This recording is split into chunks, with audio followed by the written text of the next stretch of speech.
guys, welcome back to the channel. Today I'm going to be reacting to a video called European Nutritionist Explains Why American Food is So Unhealthy. I haven't watched this video obviously, but I think it's probably like my explanation without seeing this is probably because they add a lot of sugar into things, like unnecessary sugar, because I think obviously if you're having something sweet or I don't know, just like prepackaged like something, they're gonna put some sugar on things, but I think probably it's because they have like more sugar, and that makes it obviously unhealthier because obviously you have more sugar, unnecessary sugar. I think anyone who has actually like tasted like two different, like it could be the same brand, it could be the same thing, but both like the European version and the American version can tell you like sometimes they do like taste different. Because again, maybe it's like sweeter or they put like more additives, and maybe that's also like the case. I think the FDA is maybe more lax in their in the things that they allowed to be put on things. But I know that's just my theory. I'm excited to find out. So let's check it out and comment, like, and subscribe. Let me start by saying that I love the United States. I used to live there as a teenager, and I've always admired the people, the optimism, and the anything is possible attitude. It's a country full of ambition and energy. The optimism is super contagious, the landscape is incredible, and the whole you can do anything if you try hard enough mindset was very inspiring to me. But there's one thing that's very hard to overlook, and that I want to talk about in this video: the quality of the food. When I would walk through the aisles of your average supermarket, most things just seemed a little too artificial for my taste.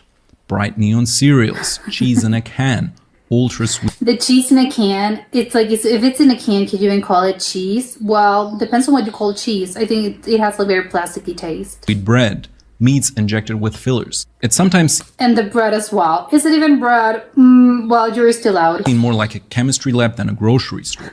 Yeah. Now feel free to disagree, but I know that many Americans often complain about this too. And when you look at health statistics, for example, the skyrocketing rates of obesity, diabetes, heart disease, then it does seem to indicate that there is something about the food system that isn't working. So what? I'd be interested to find out if the statistics in Europe are the same, because I think people like way back in like 50 years ago didn't have like the amount of health issues people have these days. So is it like a universal thing, or the US is definitely no? The US is like worse at this than others. What's going on? Most people will point fingers at things like weak regulations, FDA loopholes, or big corporations cutting corners to boost profits. And sure, those things absolutely play a role. Okay. But there is another layer to it that's often overlooked in my opinion. Which is? I haven't seen this discussed online anywhere. So I wanted to share my opinion on it as someone from Europe, but who often creates content for Americans, or at least people from the Anglosphere. I actually believe a big part of the difference between European and American food comes down to openness to innovation. Let me explain. The US is arguably the most innovative country in the world. It's the land of Silicon Valley, biotech startups, venture capital, and people constantly chasing the next big thing. New equals exciting, which equals progress. It's a mindset that has led to incredible breakthroughs in industry, technology, entertainment, and other areas. So basically any area of life where new usually means better. But when that same mindset gets applied to food, things get a little weird. New food products might be cheap. Oh, because again, like the breakthroughs are like, we're making cheese in a can. Isn't that great? Cheaper, they might be faster to make or have a longer shelf life, but they're usually worse compared to what we had before. Think about some of the food upgrades that we got over the last, let's say, 70 years. Butter was swapped out for margarine, whole local produce was replaced by shelf-stable packaged goods. Correct. Farms that used to grow a variety of crops started producing just one or two, using tons of fertilizer and pesticides. And then artificial sweeteners, food dyes, and preservatives became standard ingredients in almost everything from bread to salad dressing. Most of these changes were introduced in the name of progress, efficiency, and of course consumer demand. Of course, like for instance, like cans, I think like the first like canned products were probably like, wow, incredible, like we don't have to like, it's stable, we can keep it there for like months at a time. That's crazy, right? Like ask any like person that like in the 1700s couldn't imagine like having things in a can and lasting a long time. But they didn't make the food healthier, just more convenient. Correct. Now compare that to Europe. European countries are also modern and developed, but they Correct. tend to have a much more cautious relationship with food. There's more resistance to food tech and a stronger connection to traditional ways of eating. Cheese is still aged and fermented, not sprayed Correct. into a can. Bread is often made with just a few ingredients. Grains and dairy usually isn't fortified here, and many artificial ingredients that are They're not fortified. I thought that it was the standard that I think milk. I'm trying to think of like milk and cereals. They're constantly like being like they put other stuff. They put other sort of like minerals and things because it's like healthier or like I don't know. Like I thought that was standard. common in the US are banned in the EU. Now, I'm not saying we don't do dumb things here. The European Nutri-Score, for example, is a joke, and regulators What is that? definitely aren't immune to making mistakes. What I'm trying to point out is that I believe a big part of the difference in food is cultural. Europeans tend to see it as something that should be protected and respected, not optimized. There is a stronger sense of food That's true. heritage, and people are more skeptical of tampering with the basics. But I think that's because it's Europe. It's an ancient continent, and compared to the U.S., which is newer. And if you ask any American, like, oh, what's the most American food you can think of? It's like I don't know, burger. I'm actually compared to like the European continent, that each country has its own like. Oh, we have like this traditional plate, this traditional food, this traditional whatever, because this traditional dish that has been around for like thousands of years. Of course, the slower, more cautious attitude also has its downsides. Europe isn't exactly leading the world in innovation right now or in economic growth. And society here definitely seems less flexible and more set in stone, which is one of the reasons the US still is the biggest destination for ambitious people. So again, outside of nutrition, experimentation is usually a good thing and it leads to newer and better ideas. But when it comes to food quality, the European resistance to change seems to have paid off, at least in my opinion. When I talk about this with other people, they often name things like the Green Revolution as a counter-argument, since it shows how important innovation is, even when it comes to food stuff. This was a massive global shift in agriculture that started in the mid-20th century, where new crop varieties and chemical fertilizers helped first the US and then the rest of the world produce way more food than ever before.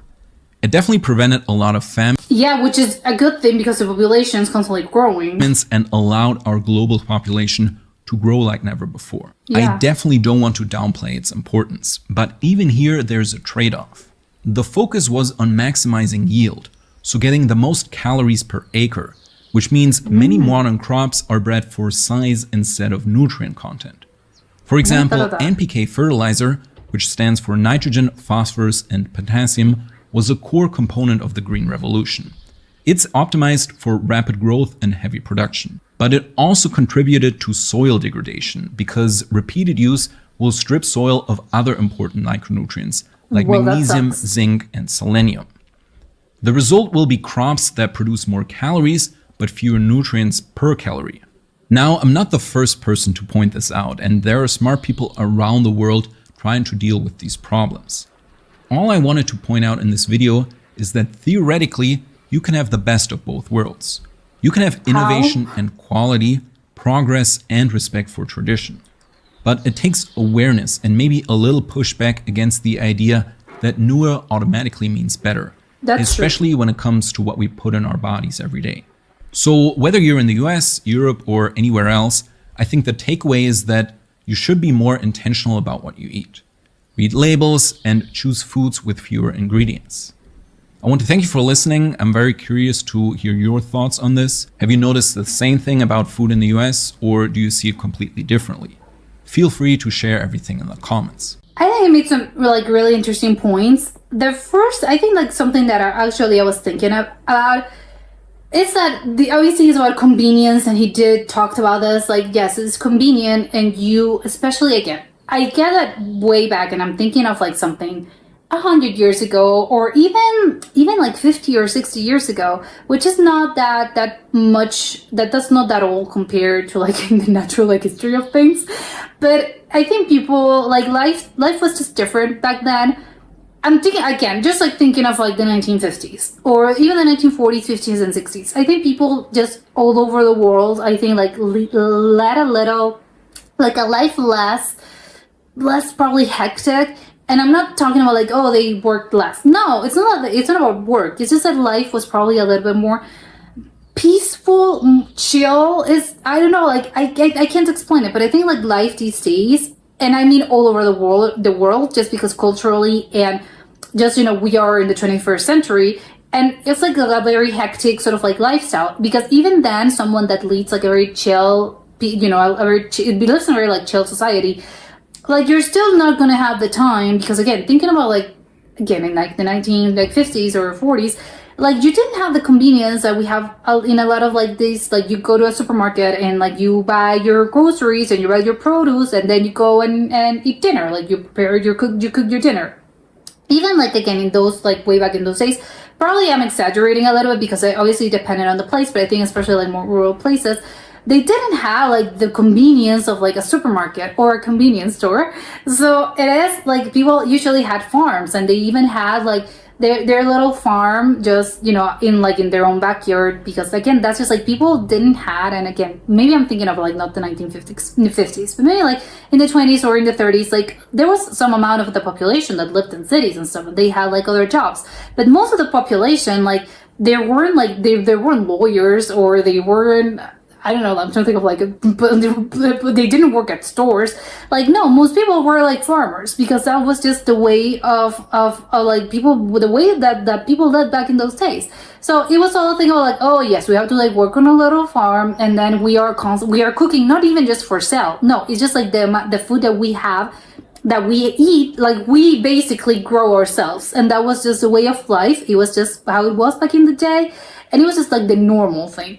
Obviously, as life progressed, and I think that's a thing about it that he made about like seeing as progress, right? Oh, we don't have to like grow our tomatoes. We don't have to grow our onions or potatoes. We can just go to a store, to a supermarket where there's like everything, and then we can like have it.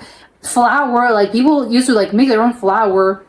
They had to like grind the thing and stuff, like the wheat. And no, like obviously, like when that came along, like you was like, wow, I'm living like the lifestyle that, I don't know, like my grandparents like couldn't imagine. Especially I'm thinking of like people that actually saw the change happen in their lifetime of like, wow, I can just go, and how convenient it is that I can just go and grab something, and I don't have to like start working on this or making cheese or making butter. Like I can just go to a store and I grab it, and that's it. I don't have to spend 2 days doing this. Or even bread, I don't have to like spend the whole day baking my bread. It has to rise, I have to put the yeast. No, I don't have to do that. Or the churning butter, no, you don't have to do that. So in a sense, obviously, it's seen as progress, and of course it is. So it's like that allows you like more time, freer, your life is freer to do other things.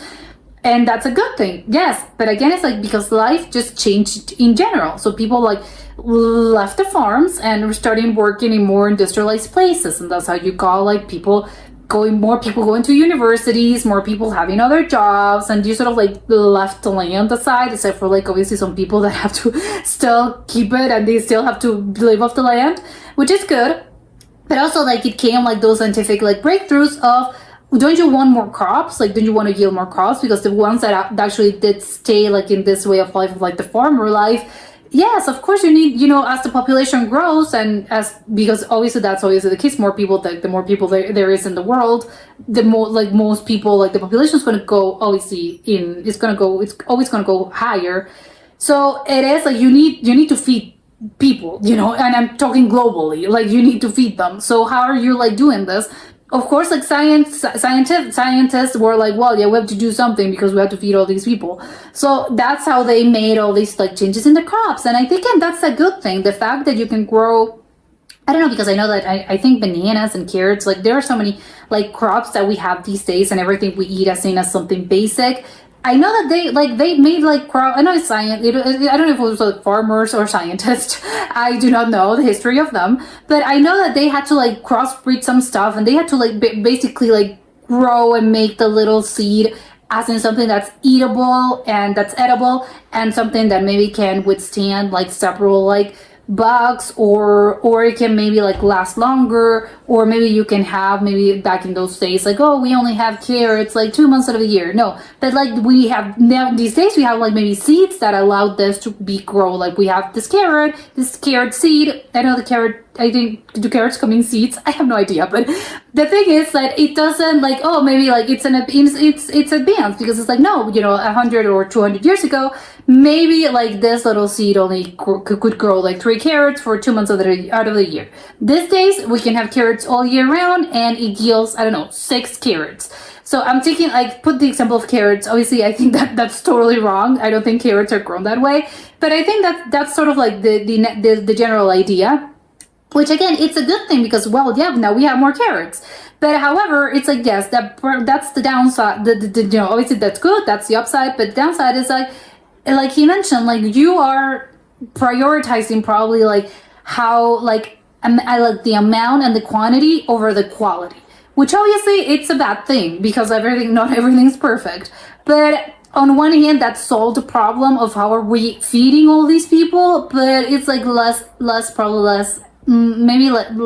emphasis on, is this vegetable that I'm growing or this fruit that I'm growing, does it have all the nutrients? Well, yeah, people are not like wondering about this, and probably when they were like at the top of their minds were like, oh, how can we make this like better, bigger, and not specifically like, oh, how can we make it better as in like the nutrients. I don't think people are thinking of this or were thinking about this when they were like making all these changes in the crops.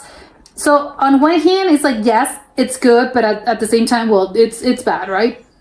I do have to say also, like the fertilizers and stuff that people, well, I don't know, like I think varies by country, varies by region. I think if you've ever had like one vegetable or one fruit in different like places, it tastes different. I don't know how to explain it, because you can say, well, a strawberry always tastes like a strawberry, or an apple always tastes like an apple.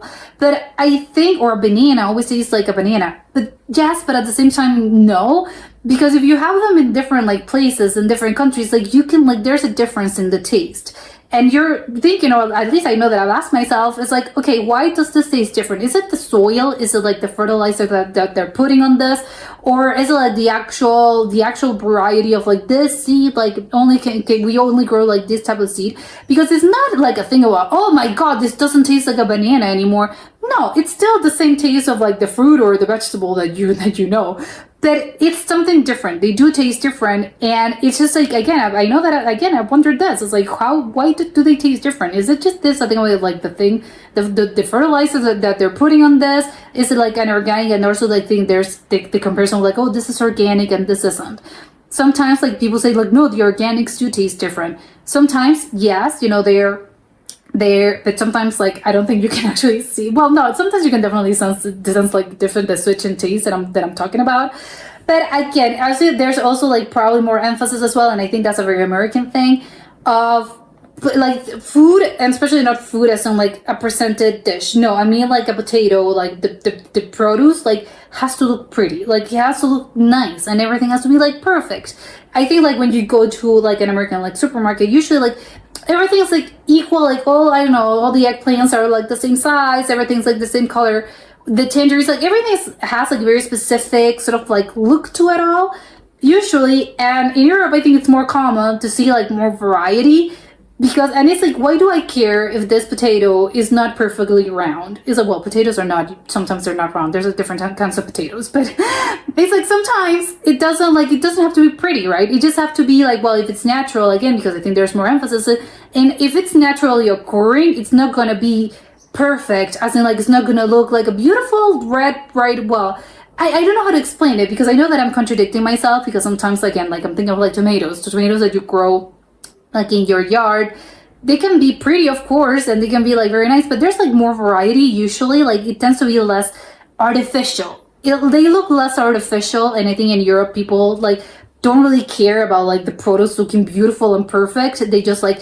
they care about the thing tasting good, and the thing about and having less, again, less fertilizers, gonna be like more less of a let's say, I don't know, like the chain of like how did we have like this onion here? Like it's just no, it's just like very farm to table. So I think people care more about that, and in the U.S. it's more about like, oh, it looks beautiful, but they tend to look artificial in a way that I don't think like you usually do not get in Europe, because there's, again, is this like, I don't care like if the potato has dirt on it, like that's good, it came from the earth, like of course it's a potato. But I think in the United States that would be like, oh my God, like my potato has has like dirt. It's like, well, yes, it's a potato. Like, what are you expecting? And also, I think something very important that I don't think he mentioned is, obviously, it ties a little bit with the cultural thing. But I think in the United States, because the distances are like so long, and usually people live, again, it's like excluding people that live in cities, a lot of people, most of the people in the US, like they live in like very far away places, and it takes you like, that's why everyone needs a car, because it's just like long distances, and they don't tend to like live close to like a grocery store or a supermarket or anything basically. So it's hard for them to get like, oh, fresh like strawberries, fresh stuff, fresh everything. And in Europe, like everyone lives like within walking distance of a store where you can get your food. Your food as in not packaged, as in like I'm talking produce. So it's a good thing because obviously everything's natural, and they also like, because people also tend to go to the grocery store a few times a week, because it's not that you're not doing like your whole grocery shop for like 2 weeks, because it's gonna go bad. In the US, I think it's different, because if it takes you like an hour or an hour and a half to actually go to the supermarket, you're not gonna do this a couple of times a week. So because I live so far away and the thing's gonna get spoiled, what do people do? Well, they buy like their frozen fruits. They buy canned stuff. They buy like canned vegetables. They buy a lot of cans, and they buy a lot of like frozen, especially when it comes to like fruits and vegetables. They just buy it frozen because it's more convenient, and because of like the way like their lifestyle. So of course it's like they're not thinking about this of like, oh, is it better to be like, wow, wouldn't it be nice to like go and have again of like a fresh onion that I just grabbed and so I'm cooking with this? Yes, but realistically, that's not really the case for like, I think, half of the United States. So they have to like buy things in bags that come in frozen bags and that they come in cans.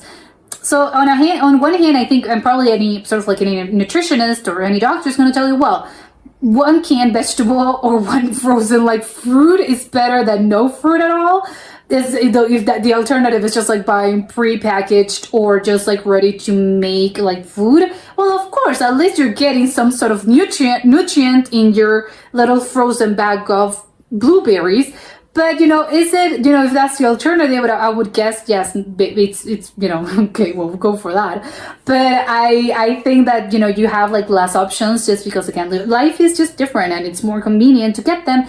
And they couldn't do it even if they wanted to, because it's like I can't move, because it's like I'm not moving just to get access to like better produce and vegetables. But I do think that's really the main difference. It's like, yes, people just lead very like different lifestyles, and also the FDA regulations are also, I think, play like a really big factor, just because they allowed a lot of like chemicals that apparently are banned in Europe. So I think that's also the case, and probably that's about like cutting costs, but that's a whole other story.